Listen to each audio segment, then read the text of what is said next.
지난주에 건저당권까지 했습니까? 자, 오늘은 공동저당권을 확인해 보겠습니다.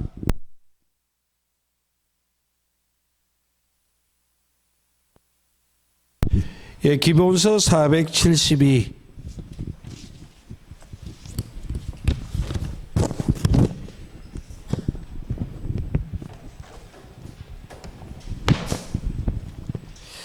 예, 요약집은 물권법 88페이지 2번이요.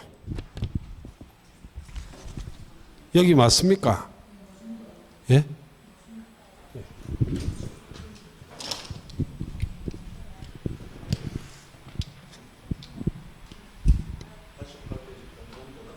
예.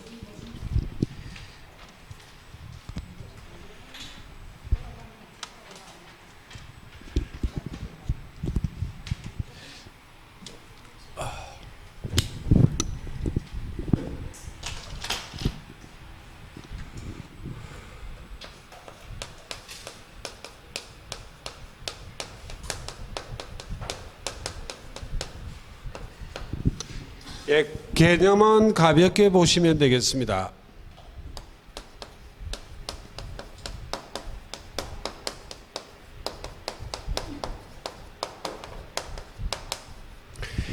예, 동일한 채권을 담보하기 위해서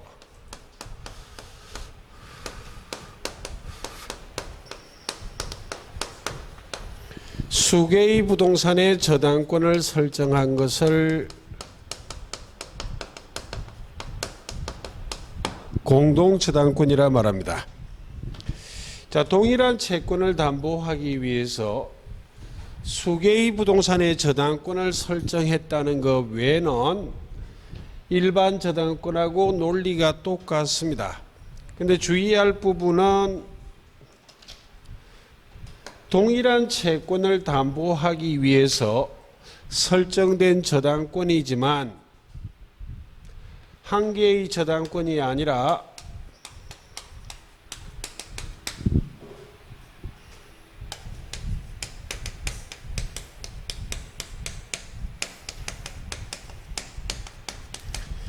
예, 부동산 개수만큼의 저당권이지 한 개의 부동산이 아닙니다. 한 개의 저당권이 아닙니다.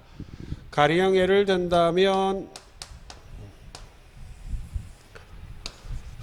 갑을 간의 채권 채무 관계가 있어요.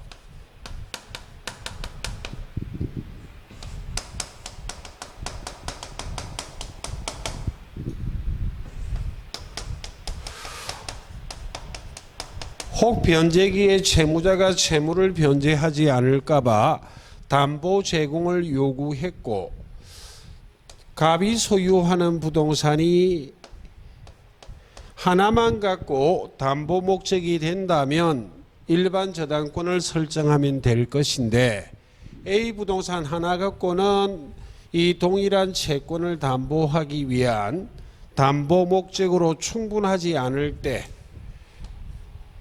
둘 이상의 부동산의 저당권을 설정할 수 있다는 말입니다. 둘 이상이면 되는데 제가 편의상 셋을 예를 들었을 뿐입니다. 이렇게 동일한 채권을 담보하기 위해서 둘 이상 여러 개의 부동산의 저당권을 설정한 것이 공동저당권인데 부동산 개수만큼의 저당권이지 하나의 저당권은 아니다. 그럼 부동산이 3개라면 3개의 저당권입니다. 갑을 간의 저당권 설정 계약하고 등기함으로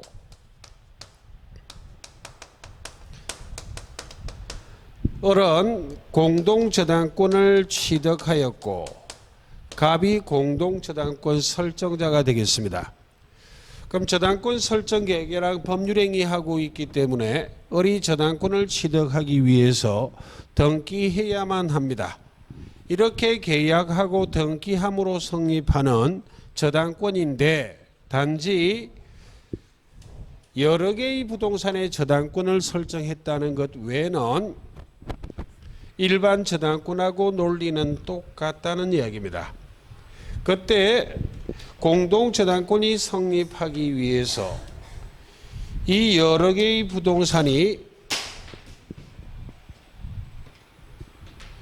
소유자가 동일해야만 하는 것은 아닙니다. 소유자가 달라도 성립할 수 있습니다. 일부는 채무자 소유 부동산, 일부는 물상보증인 소유 부동산이라도 공동저당권은 성립할 수 있다. 그리고 시기가 달라도 공동저당권은 성립할 수 있습니다. 창설적 공동저당이든 추가적 공동저당이든 공동저당권은 성립할 수 있다. 종류가 달라도 공동저당권은 성립할 수 있습니다. 일부는 보통저당권, 일부는 건저당권이라도 공동저당권은 성립할 수 있습니다. 순위가 달라도 성립할 수 있어요. A 부동산에는 저당권이 하나도 없는 상태라면 공동저당권이 1번, B는 이미 저당권 등기가 하나 있다면 공동저당권은 2번, C는 저당권이 둘이 있는 상태에서 공동저당권이 설정되면 3번. 이렇게 소유자, 시기, 종류, 순위가 달라도 공동저당권은 성립할 수 있다 라는 걸 기억하시고, 이 공동저당권은 시험에서는 배당의 문제를 시험에 물어봅니다.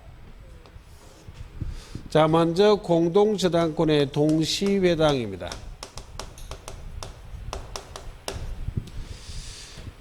동시배당할 때는 채권액에 비례하여 분담액을 정한다 하는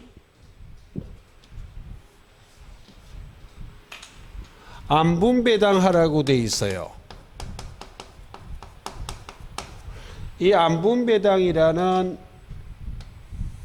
계산 문제를 시험에 물어보곤 한다는 말입니다. 그럼 어떻게 하는 것이 안분배당하는 것인가?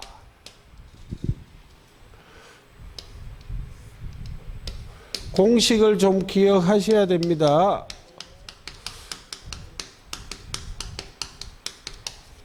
공동저당권자의 피담보 채권액 곱하기 전체 부동산의 가액분의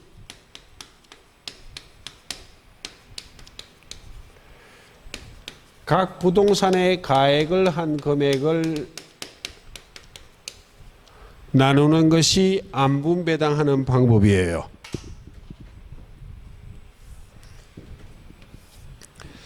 그럼 시험 문제에 안분배당하는 계산 문제를 출제할 때는 몇 가지를 전제한 상태에서 계산 문제를 출제합니다. 첫째는 모든 부동산이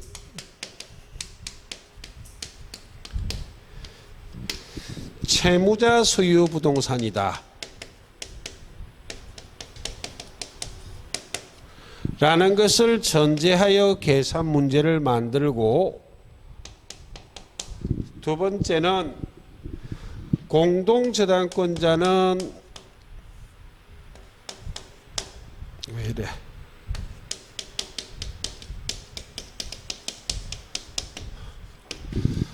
모든 부동산의 최선순위다.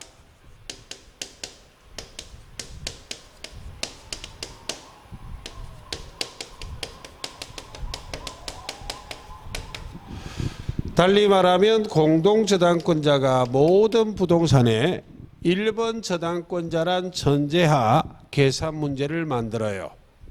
세 번째는 이 공동저당권자는 자기의 피담보 채권을 전액 배당받는다라는 전제하 계산 문제를 만듭니다. 그리고 이 논리는 직접 시험 지문화하기도 해요. 일부라도 물상 보증인 소유 부동산이 있다면 안분 배당하지 않습니다. 예. 그럼 첫 번째 부동산이 3개일 때를 확인해 보겠습니다.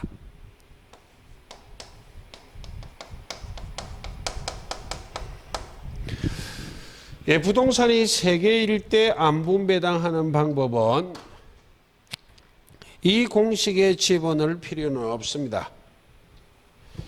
이 공식에 집어넣으면 결국 이렇게 됩니다. 이렇게.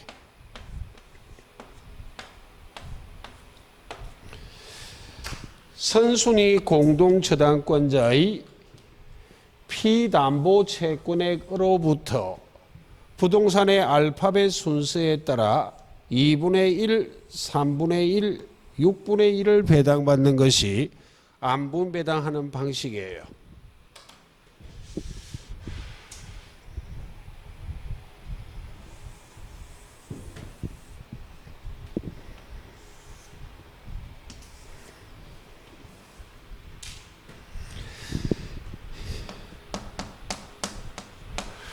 공동저당권자 을의 피담보 채권액이 가령 3억이라고 예를 들어 보겠습니다.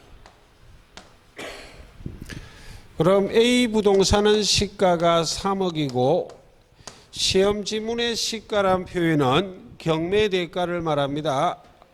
B 부동산은 시가가 2억이고 C 부동산은 시가가 1억이라면 공동저당권자는 모든 부동산의 1번 저당권자란 전제하 계산 문제를 만든다고. 공동저당권자보다 선순위 저당권자가 있다면 그 상태로서는 바로 안분 배당은 못해요. 예. 그럼 계산을 한번 해보면 A 부동산에서는 선순위 공동저당권자의 피담보 채권액 곱하기 전체 부동산의 가액분의 각 부동산의 가액. B 부동산은 공동저당권자의 피담보 채권액 곱하기 전체 부동산의 가액분의 각 부동산의 가액. C 부동산은 공동저당권자의 피담보 채권액 곱하기 전체 부동산의 가액분의 각 부동산의 가액.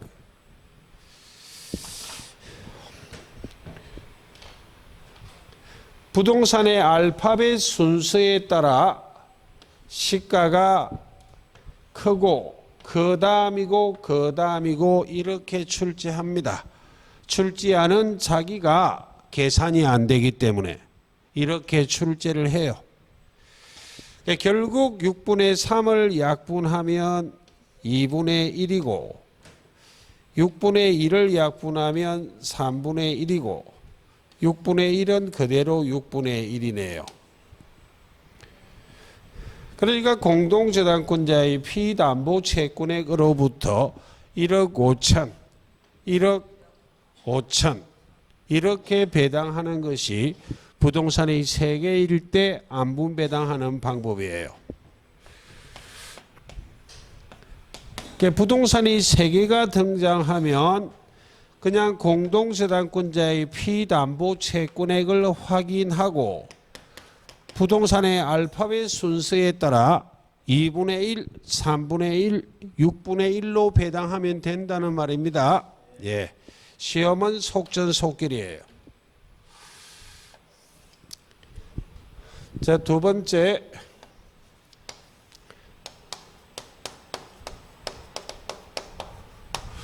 부동산이 2개일 때는 공식에 집어넣어야 됩니다. 그래서 우리 민법 시험에서는 부동산이 3개일 때보다 2개일 때가 더 어려워요. 이건 계산을 해야 되기 때문에. 3개는 그냥 2분의 1, 3분의 1, 6분의 1 할 것이기 때문에.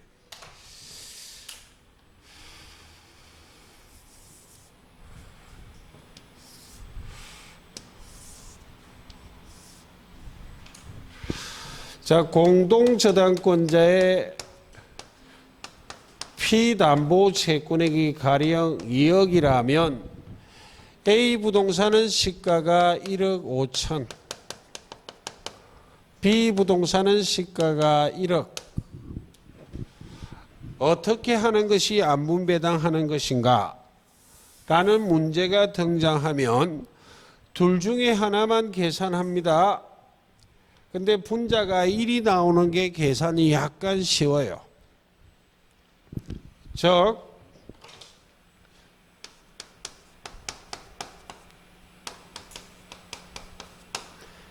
B부동산은 공동저당권자의 피담보 채권액 곱하기 전체 부동산의 가액분의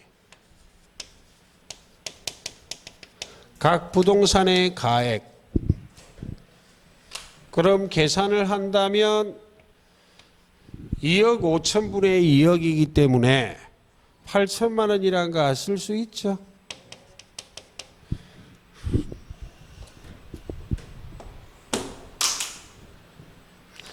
둘 다 계산하지는 않아요.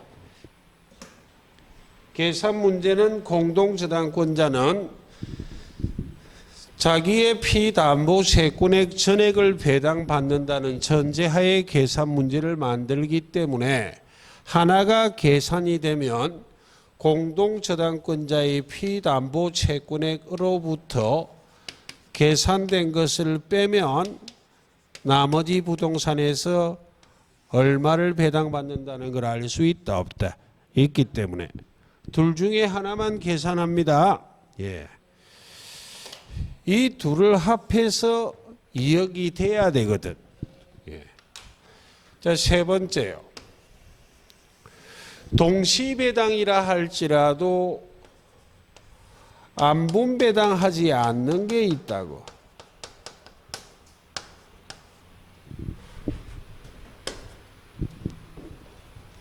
위의 사례를 그대로 끌고 오겠습니다.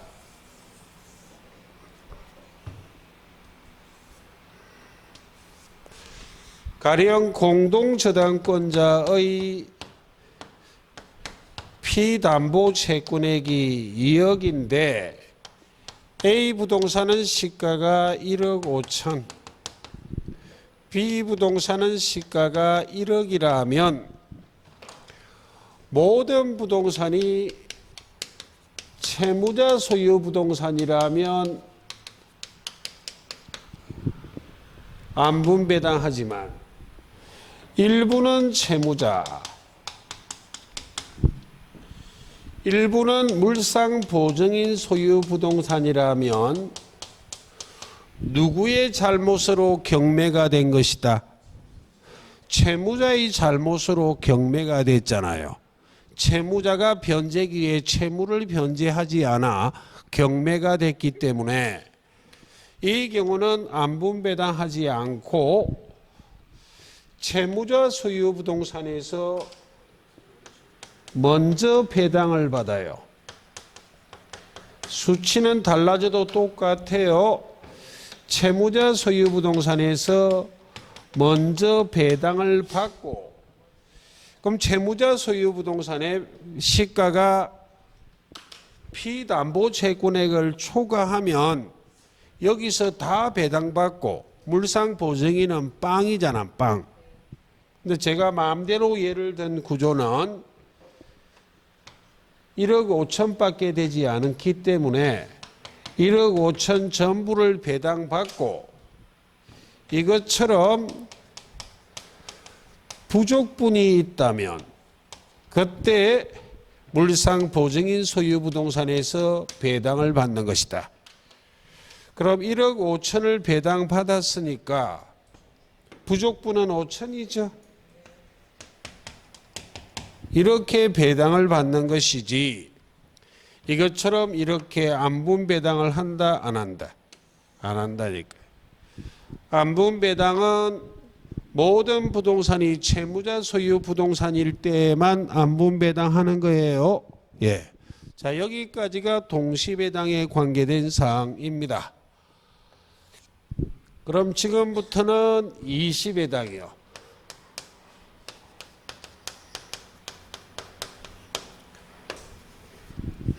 공동저당권자는 실행 선택권이 있기 때문에 변제기에 채무를 변제하지 않는다면 A, B, C 모두를 경매하여 동시에 낙찰된다면 동시배당할 수도 있고 따로따로 경매하여 채권 전부 또는 일부를 배당받을 수도 있습니다.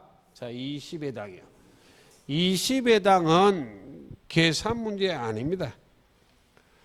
20회당은 대위의 문제예요. 대위할 수 있는가 없는가를 물어봅니다. 그럼 첫 번째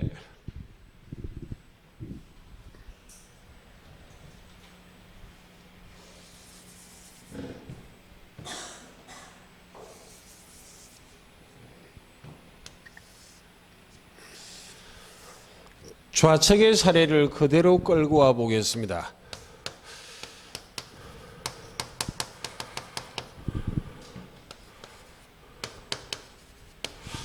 예, 공동저당권자의 피담보 채권액이 2억입니다.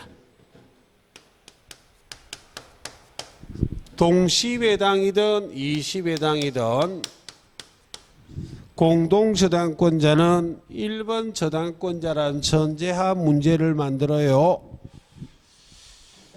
그럼 A, B가 모두 채무자 소유 부동산이라면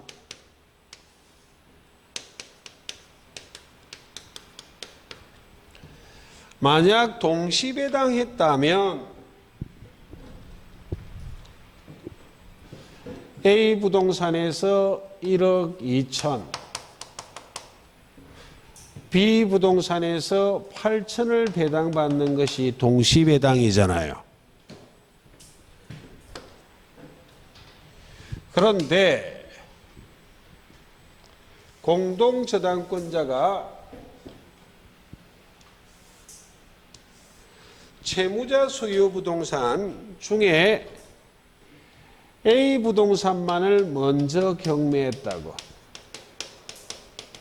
실행 선택권이 있기 때문에 A 부동산만을 먼저 경매하고 A 부동산의 경매 대가로부터 우선 변제받을 때 채권의 전부 또는 일부를 우선 변제받을 수 있습니다. A 부동산의 시가가 2억을 초과하면 2억 전부를 배당받아 버릴 수도 있어요. 예. 그럼 지금 제가 예를 든 것은 1억 5천에 낙찰됐으니까 1억 5천 전부를 다 가지고 가잖아요.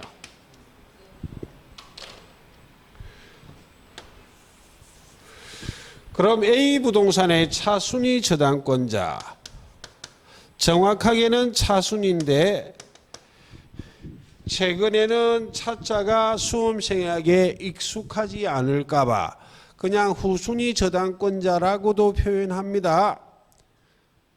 모든 후순위 저당권자를 지칭하지는 않습니다.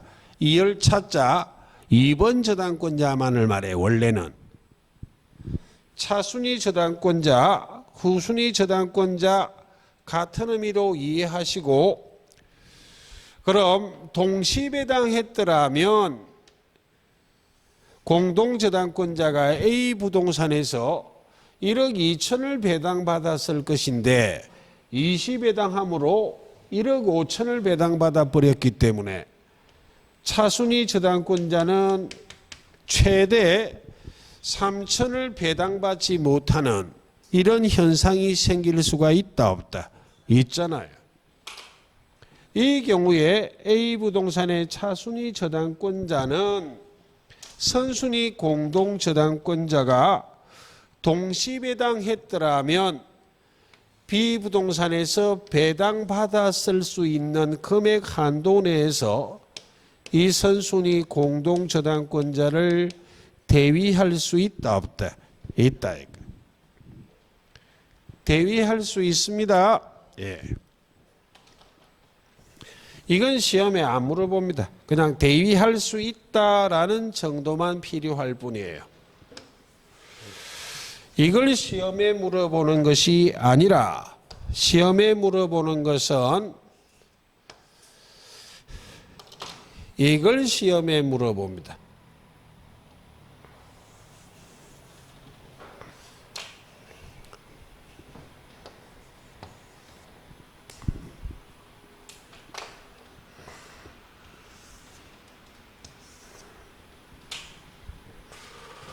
수치는 큰 의미 없어요. 대위를 물어보기 때문에.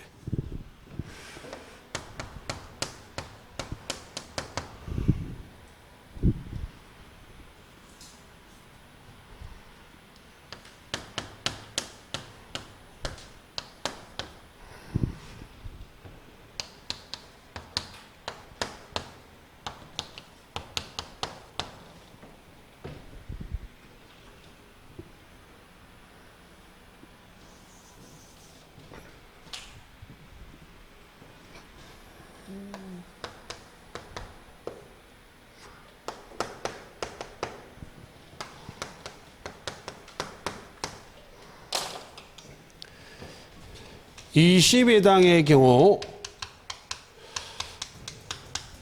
일부는 채무자 소유 부동산이고 일부는 물상 보증인 소유 부동산일 때를 전제하여 시험에 물어봅니다.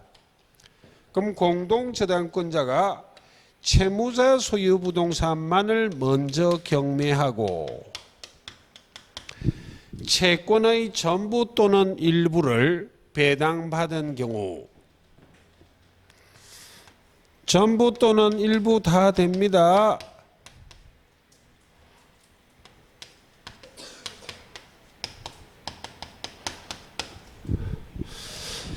채무자 소유 부동산의 차순위 저당권자가 물상 보증인 소유 부동산의 공동 저당권자를 대위할 수 있을 것인가?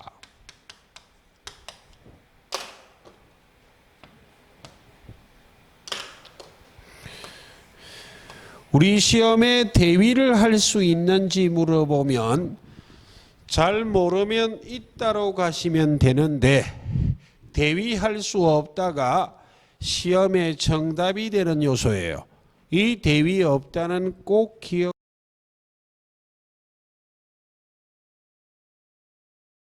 복잡해질까봐 다시 보여드립니다.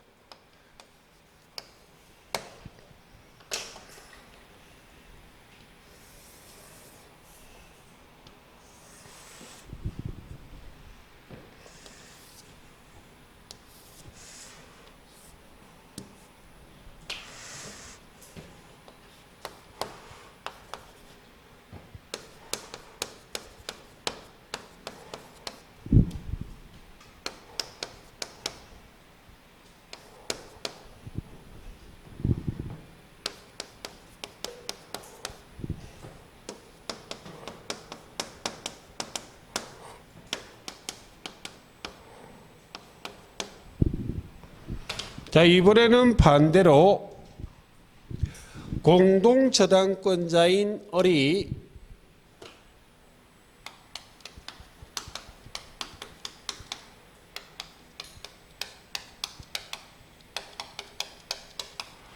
물상 보증인 소유 부동산을 먼저 경매하여 채권의 전부 또는 일부를 우선하여 배당받은 경우 물상 보증인은 채무자 소유 부동산의 1번 저당권을 대위하여 취득하고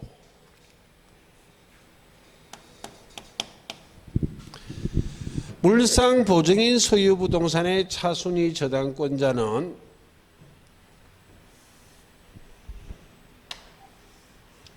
물상 대위할 수 있어요.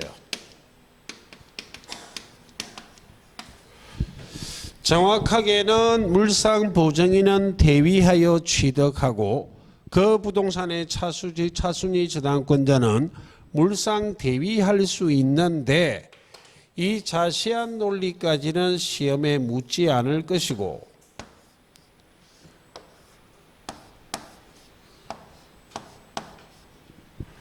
대위할 수 있다만 기억하시면 돼요. 그럼 결국 물상보증인 쪽은 대위할 수 있지만 채무자 소유부동산의 차순위 저당권자는 대위한다 못한다? 못한다. 대위할 수 있는지 없는지 그것만 기억하시면 돼요. 그런데 모든 부동산이 채무자 소유부동산이라면 반대의 경우에도 얼마든지 대위할 수 있습니다. 예. 대위할 수 있는지를 기억하고 그래서 공동저당에서는 동시배당은 원칙, 안분배당하는 계산의 문제이지만 모든 부동산이 채무자 소유 부동산일 때 안분배당하는 것이지 일부 부동산은 채무자, 일부 부동산은 물상보증인 소유 부동산이라면 대위하지 않고 채무자 소유 부동산에서 우선하여 배당을 받고 부족분이 있을 때에만 물상보증인 소유 부동산에서 배당을 받는 것이다. 까지가 동시배당에 관계된 내용이고 이시배당은 대위할 수 있음이 원칙이지만 일부는 채무자, 일부는 물상보증인 소유 부동산일 때에는 물상보증인 쪽이 우선해요. 물상보증인 쪽은 대위할 수 있지만 그러나 채무자 소유 부동산의 차순위 저당권자는 대위를 한다 못한다? 못한다. 까지 기억하는 것이 바로 공동저당에 관계된 논점입니다. 그럼 뒤로 넘어가서 계약 체결상의 과실 책임을 확인해 보도록 하겠습니다. 예, 요약집은 계약법 10페이지 테마 3번.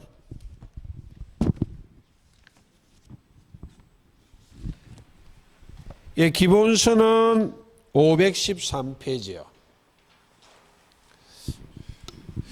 여러 차례 박스를 그렸기 때문에 오늘은 박스는 좀 생략하겠습니다.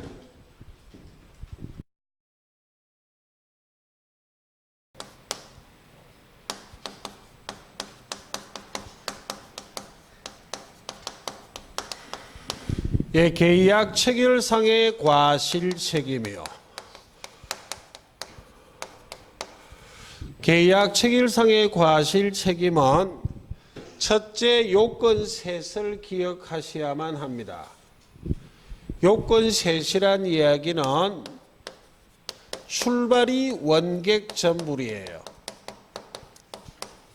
원객 전불이란 말이 계약 체결상의 과실 책임은 원시적 불능의 경우에만 발생하지 후발적 불능의 경우에는 발생하지 않는다. 객관적 불능의 경우에 발생하지 주관적 불능의 경우에는 발생하지 않는다. 전부 불능의 경우에만 발생하지 일부 불능의 경우에는 발생하지 않습니다. 이 말을 달리 이렇게도 표현해요.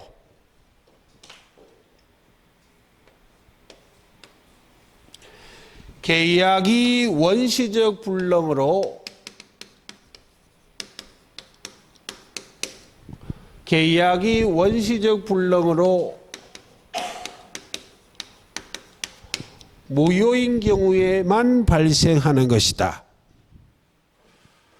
라는 말과 원객 전불이 같은 말입니다. 그럼 예를 든다면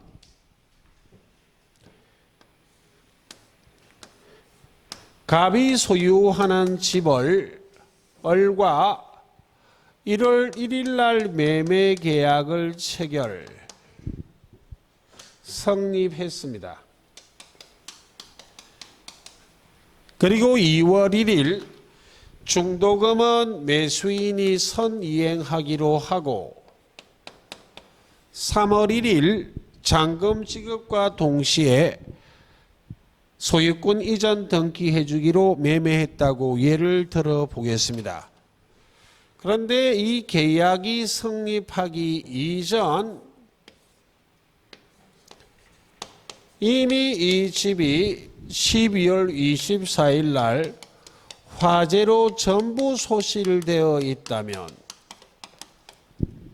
법률행위 성립 이전에 목적 달성이 불능이기 때문에 원시적 불능, 화재로 전부 소실됐기 때문에 이행기 3월 1일 그 어느 누구라도 소유권 이전 등기해 줄 방법이 없기 때문에 객관적 불능, 전부가 소실됐기 때문에 전부 불능.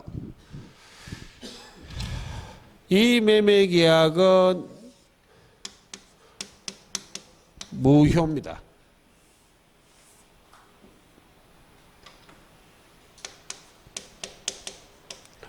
무효인데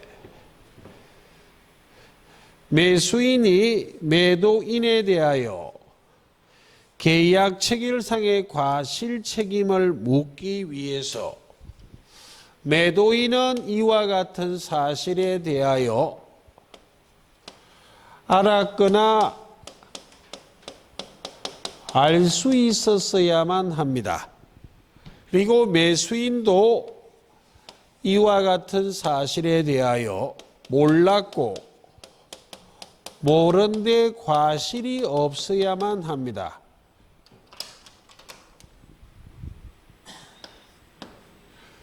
이 세 가지 요건 하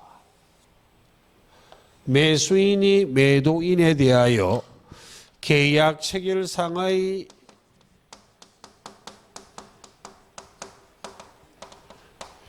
과실 책임을 물을 수 있다. 그럼 요건이 하나라도 삐끗하면 계약 체결상의 과실 책임은 묻지 못합니다. 원객 전불, 즉 계약이 원시적 불능으로 무효여야만 하고 이 사례에서 매도인은 이와 같은 사실을 알았거나 알 수 있어야만 하지 선의 및 무과실이라면 책임 묻지 못해요.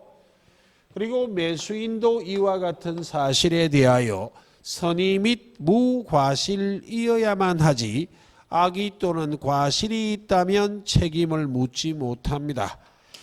이렇게 계약 체결상의 과실 책임을 묻는다는 말이 손해배상 청구하는 것을 말해요.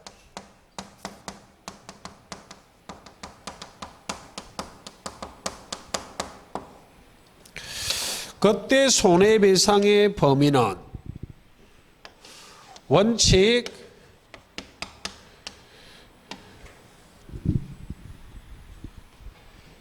계약이 무효인데도 유효함을 믿었음으로 인하여 받은 손해, 그걸 신뢰이익이라 말합니다.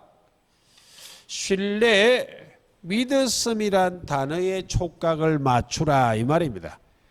계약이 무효인데도 유효함을 믿었기 때문에 받은 손해가 있다면 그걸 배상하는 게 원칙이다. 이 신뢰이익의 대표적인 예가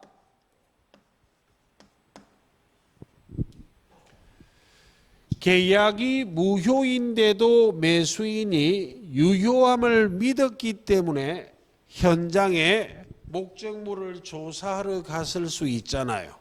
현장에 가서는 망연자실해지겠지만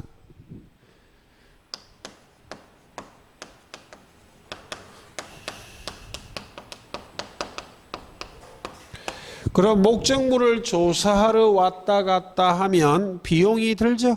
예.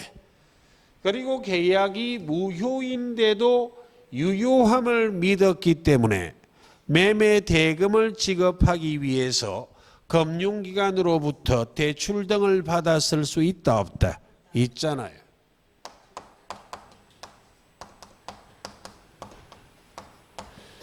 그리고 이 계약이 유효함을 믿었기 때문에 또 다른 기회를 포기했을 수 있잖아. 매수인이 집을 하나 사고 싶은데 이 집을 사고 파는 매매 계약이 유효함을 믿었기 때문에 또 다른 기회를 포기했을 수도 있다 없다 있잖아요. 그런 것들이 신뢰이익이에요. 그래서 원칙은 신뢰이익을 배상하는 게 원칙이지만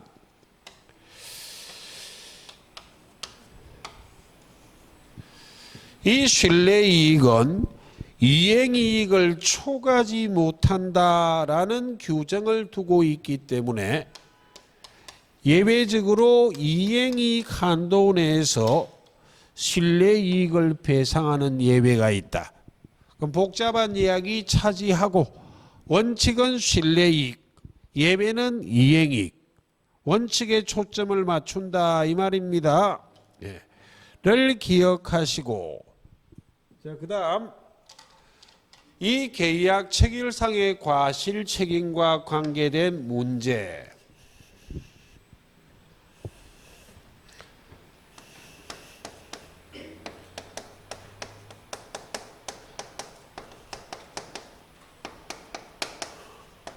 계약을 교섭하는 단계에서 그 계약이 부당하게 파기된 경우,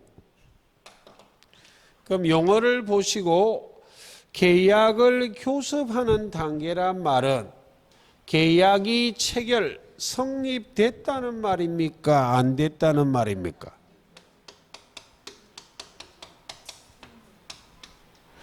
계약이 성립되지 않았습니다. 그럼 계약 체결상의 과실 책임은 계약이 무효라는 말은 계약이 성립했다는 말이잖아요. 이걸 자꾸 거꾸로 생각하더라고요. 법률행위 일반 성립 요건. 계약이 성립해야만 유효, 무효, 취소를 논할 수 있지 성립조차도 하지 않은 것은 무효를 논할 수 있다 없다? 없어요. 그래서 계약을 교섭하는 단계에서 부당하게 파기된 경우 이를 어떻게 처리할 것인가에 대해서 학자들은 통설이요. 학설은 별 의미 없어요. 이 또한 계약 체결상의 과실 책임의 문제로 다루자라고 주장하는 것이 대부분의 학자들의 주장이에요. 근데 우리나라 대법원 판례는 아무리 그래도 계약이 성립조차 하지 않았는데 어떻게 계약 체결상의 과실 책임의 문제로 다룰 것인가 하여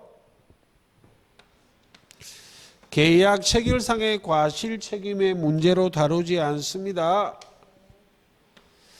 일반 불법행위 책임의 문제로 다룬다고. 그럼 학설과 판례가 대립하고 있다면 판례에 따라 처리할 것이기 때문에 판례에 따른다면 불법행위 책임의 문제로 다루는 것이지 계약 체결상의 과실 책임의 문제로 다루지 않습니다. 그런데 손해배상의 범위는 학자들이 이렇게 주장하듯이 손해배상 범위만큼은 계약 체결상의 과실처럼 신뢰이익을 배상한다고.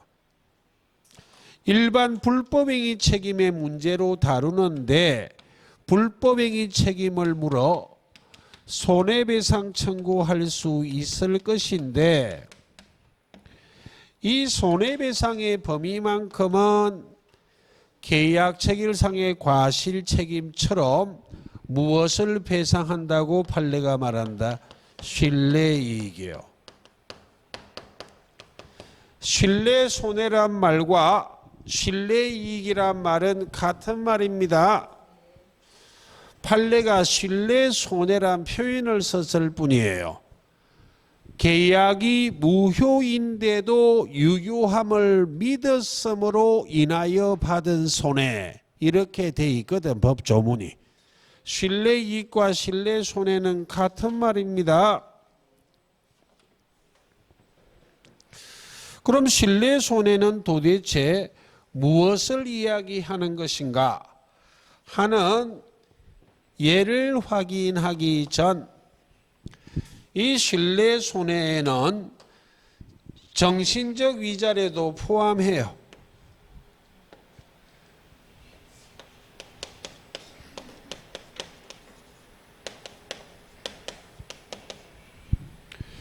정신적 손해, 정신적 위자료 포함한다는 것을 기억하기 위해서 과거에 보충학습할 때 장보고 사건 이런 거 했었다고요. 기억 하나도 안 나시는 모양이네. 서울의 무역센터를 건립할 때 그 앞에 장보고 선생 동상을 만들려고 했거든. 그런 동상을 만들 때는 그 시대의 최고의 장인, 최고의 예술가가 만든답니다. 그래서 모 미대 교수에게 동상 제작 건립을 의뢰하는 단계에서 부당하게 파기를 해버렸다고. 그럼 이 양반이 나중에 제작이 다 끝나가나 자랑하지. 교습이 들어오니까 바로 동네방네 떠들어버린 사건이에요.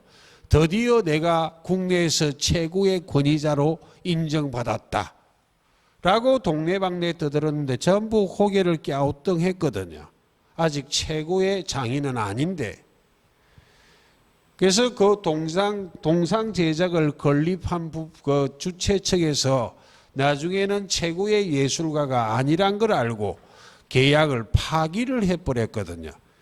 그랬더만 그 자랑을 들은 사람들이 이구동성으로 그래 네 주제에 그럴 줄 알았다 라고 이야기하니까 이 사람이 정신상태가 약간 이상해져 버렸어요. 쇼크를 먹고 체면이 말씀이 아니거든. 그래서 학교도 그만두고 시골 내려가서 요양을 해야 될 정도로 정신적 충격을 받아버렸다고. 나중에 정신을 차리고 너무 억울해서 소송을 해서 대법원까지 올라간 사건이에요. 계약을 교섭하는 단계에서 부당하게 파기한 경우 정신적 쇼크, 손해를 입었다면 정신적 위자료도 무엇에 포함시키겠다? 신뢰 손해 포함된다 이 말입니다. 그럼 신뢰 손해에 해당하는지 하지 않는지를 간혹 물어본다고. 그럼 신뢰 손해는 신뢰를 해야만 해요. 신뢰를 해야만 된다는 것은 계약 체결을 신뢰하고 지출한 비용은 무엇에 포함되지만 신뢰 손해요. 또는 일방이 적극적인 요구를 했기 때문에 계약 체결을 신뢰하고 비용 지출한 것도 차후에 부당하게 파기되면 포함된다 안 된다? 되잖아.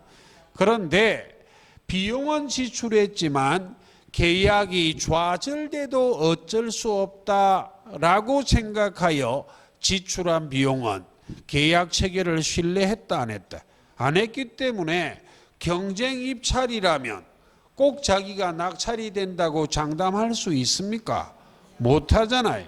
경쟁 입찰에서 내가 입찰을 못 받아도 어쩔 수 없다라고 생각하여 견적서나 또는 제안서 작성을 하고 그 비용이 들었다는 것은 계약 체결은 신뢰했다 안 했다?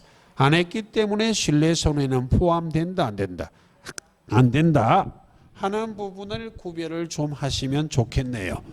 그럼 첫째 시간은 여기까지고 둘째 시간은 동생항변권부터 설명을 드리도록 하겠습니다. 잠깐만 쉬겠습니다.